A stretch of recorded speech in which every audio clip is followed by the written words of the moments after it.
গড়িয়ার কাছে যেতেই হয়। এই বিজনেসটাকে নিজের বলে ভাবুন, আপন বলে ভাবুন, আমার 7 জেনারেশনের সিকিউরিটি করবো সেটা বলে ভাবুন। ভেবে আপনারা প্রত্যেক দিন লাগাতার সিস্টেমকে লাগাতার শিখুন, লাগাতার শেখান, লাগাতার বেরান, লাগাতার মানুষকে উপকার করুন।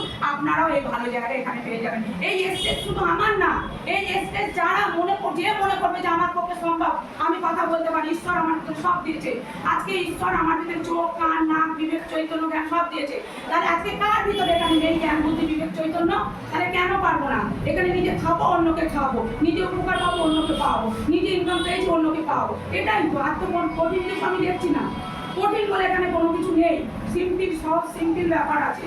তাহলে আজকে যদি আমি ওই পজিশনে থেকে যদি আমি এখান থেকে 20 বছর বিশ্বপাড়ায় ভাড়া ছিলাম, 20 বছর।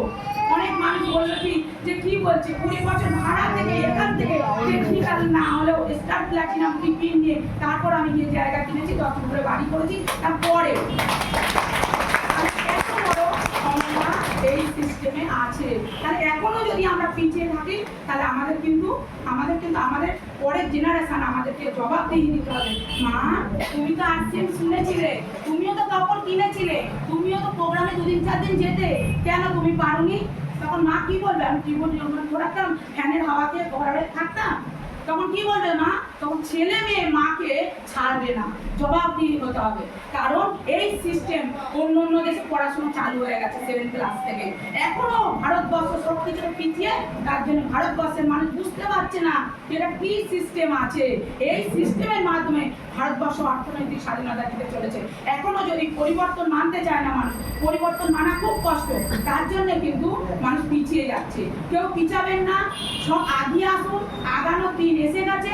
এখনো যদি আমরা পিছিয়ে থাকি তাহলে আমার পরের জেনারেশন আমাকে ক্ষমা করবে না। আমি যদি 5 লাখ টাকা থেকে মারা যায়, আমার যে নমিনি আছে পরের মাস থেকে 5 লাখ টাকা করে পাবে। কোন সিস্টেম আছে পৃথিবীর বুকে যে মারা যাবে তারপরের যে নমিনি থাকবে সে টোটাল ইনকাম পাবে? ডাক্তার, উকিল, প্রফেসর, ইঞ্জিনিয়ার অনেক আছে। দেখুন আইপিএস অফিসার, তারও কিন্তু 2.5 লাখ টাকার ইনকাম, বেশি ইনকাম পায় না। আমাদের সিস্টেমে আছে, মনে করলে কেউ 5 লাখ টাকা 50 লাখও ইনকাম করতে পারে। এত ভালো, এত সুন্দর সিস্টেমে আমরা এসেছি। তারপরেও যদি আমরা চাই তাহলে ঈশ্বর আমাদের ক্ষমা করবে না।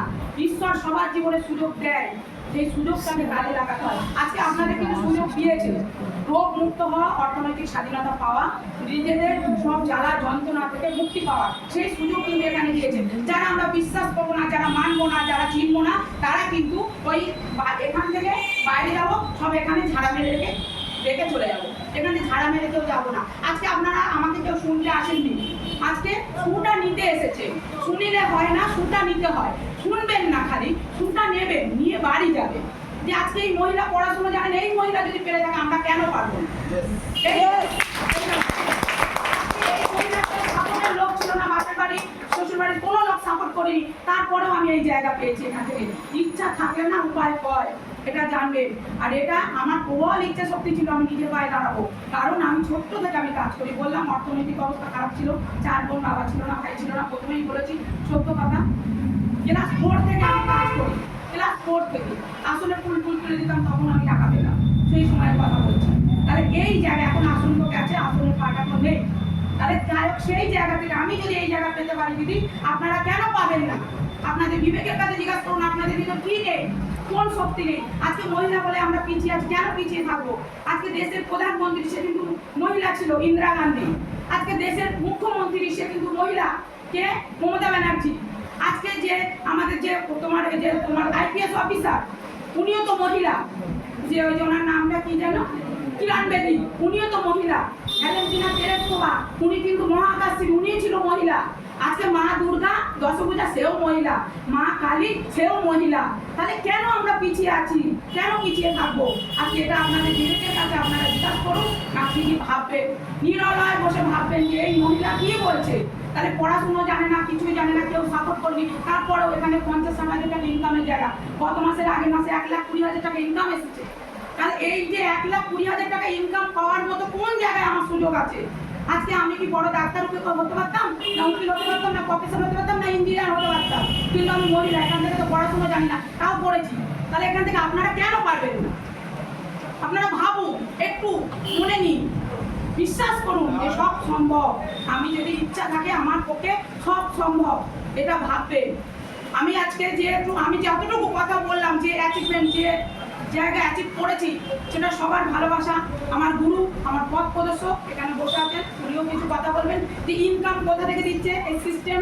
আমি বারবার বলছি এত টাকা ইনকাম পাই, এত টাকা ইনকাম পাই, কোথা থেকে ইনকাম দিচ্ছে, কেন দিতে পারছে, বাইরের মার্কেট কেন দিতে পারছে না, সেই জায়গাটা দেখাবেন। এখানে ফিউচার কি আছে, এখানে মনে করলে 1 বছরের মধ্যে 20 থেকে 30,000 টাকা ইনকাম নিতে পারে যে কোনো পুরুষ, যে কোনো মহিলা, সেই জায়গা আছে। অন্য কাজ কর্ম সেরে, কোনো কাজ না করে না, কাজ করার পরে অবসর টাইমে করবে।